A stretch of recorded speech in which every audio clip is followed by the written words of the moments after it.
Hey guys, it's me, and today we're going to be unboxing the Yu-Gi-Oh! Maximilian Pegasus and Yu-Gi-Oh! Seto Kaiba McDonald's CD card things.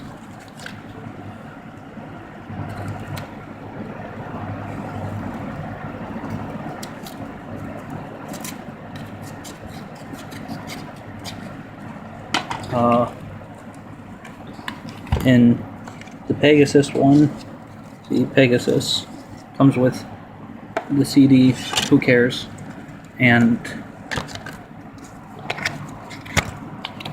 where's the cards? What the fuck?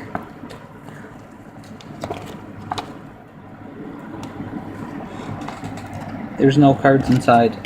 Bullshit. I'm gonna open up the Kaiba one.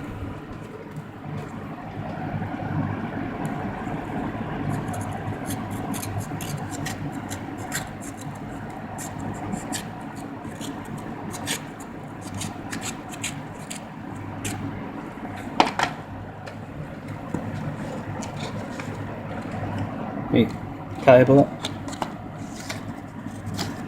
Have the dumb CD again.